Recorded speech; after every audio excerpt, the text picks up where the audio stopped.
Je suis Christian Kitt, journaliste fact-checker et chargé des communications au sein de la Cloche. Tel que vous l'avez souligné, aujourd'hui c'est la journée internationale du fact-checking et nous au sein de la Cloche nous avons voulu célébrer cette journée. Les messages que je peux adresser à toute la communauté, spécifiquement à la communauté d'Uvira, c'est que le fact-checking c'est un domaine qui devrait être dans presque toutes les écoles et que à l'occasion de cette journée, les habitants de la ville d'Uvira devraient avoir cet esprit critique puisque le fact-checking permet à lutter contre la désinformation et c'est grâce à ça que nous pouvons lutter et être une société éclairée. Les messages que je peux lancer aux journalistes, c'est que nous devons faire des fact-checking notre bataille. Puisque nous avons une prolifération actuellement avec les contextes que nous vivons de plusieurs fausses informations. Mais si nous pouvons intégrer dans notre culture le fact-checking, nous arriverons à combattre et à contrer ces discours de haine et ces messages de désinformation qui circulent dans nos communautés. Je suis Mapenzi Manyeboa, coordinateur de la dynamique de la société civile pour le développement durable. Oui, les messages par rapport à ce que nous avons appris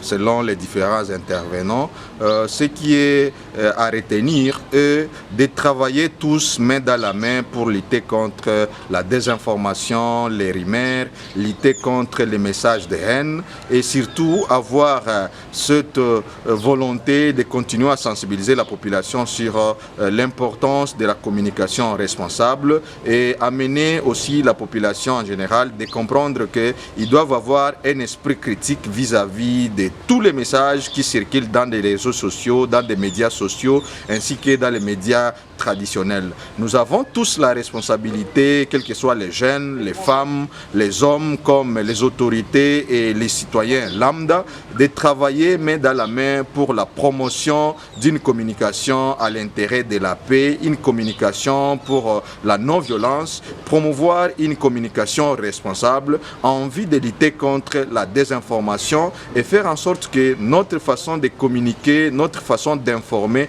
ne soit pas une façon qui va amener la guerre, une façon qui doit tisser les messages de haine dans des réseaux sociaux, dans nos médias traditionnels. Mais aussi, nous devons retenir que nous avons tous la responsabilité citoyenne de devenir des bons communicateurs et de lutter contre les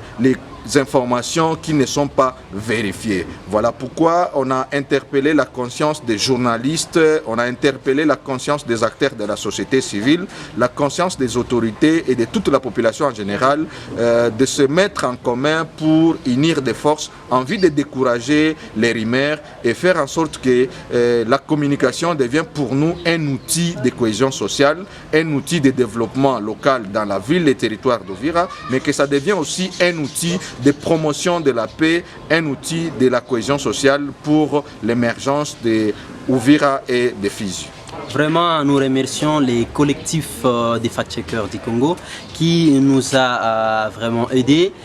afin que cette journée d'aujourd'hui soit célébrée et que nous puissions arriver à atteindre ces résultats